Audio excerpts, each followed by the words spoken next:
Баршаңызға қайырлы күн, менің каналыма қош келдіңіздер. Бүгін сіздерге өте дәмді баунти пирогының рецептімен бөлісетін боламын. Кокосты ұнатпайтындар болса, құрамында кокос бар деп қорықпаңыздар. Піскен кезде кокостың дәмі мүлдем білінбей кетеді.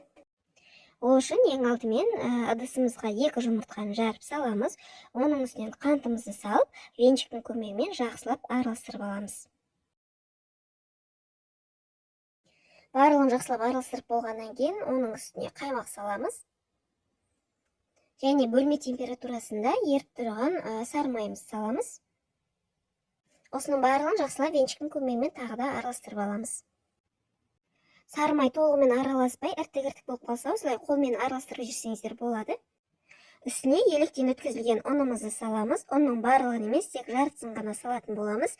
Және қопсытқышымызды салып, қолымызбен жақсылап бір араластырып аламыз. Қалған ұнымызды салып, жақсылап жұмсақ қамыр елетін боламыз. Біздің қамырымыз дайын, осындай өте жұмсақ қамыр болып шығады. Енді начинкамызды дайындағанша қамырымызды 10-15 минутқа қоя тұрамыз. Начинкамызға өлшеп алған творогымызды саламыз. Оның үстінен сгущенкамызды саламыз. Үстінен бір жұмыртқамызды жарып салып, кокосовый стружкемізді салып, жақсылап блендердің көмегімен араластырып аламыз. Менде кокосовый стружкенің 2 түрлі түсінен салдым. Сіздер қалауларыңызша бір ғана ақ түсінен салсаңыздар да болады.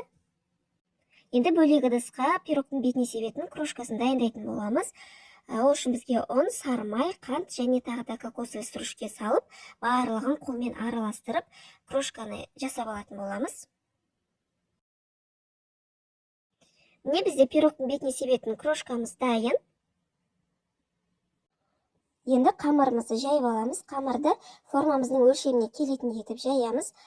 Менде форманың диаметрі 24.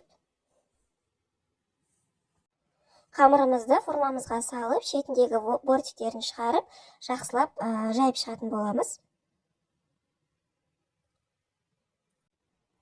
Шетіндегі артық қамырларды осылай кесіп тастаймыз, олар бізге керек емес.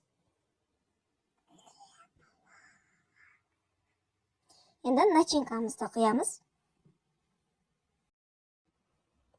Начинкамызды құйып болған кейін жаңағы крошкамызды пирогымыздың бетіне жақсылап барлық жеріне біркелкі етіп сеуіп шығамыз. Пирогымызды алдын ала қыздырылған пеште 180 градуста 30 минутта пісіріп аламыз. Пирогымыз пісіп шықты, енді толығымен суығанша бөлме температурасында осы формасынан босатпай қоямыз. Пирогымыз дайын, дастарханға кесіп ұсына берсеңіздер болады. Сіздер қалауларыңызша әрлесеңіздер болады. Сахарный пудра сепсеңіздер де, мен үстіне кокосовый стружка сеуіп шықтым. Дәмі өте дәмді болып шығады, жасап көріңіздер. Видеом сіздерге ұнаса, лайк басып каналыма тіркеле кетіңіздер. Алдағы уақытта тағы да дәмді тағамдардың түрлерімен бөлісетін боламын.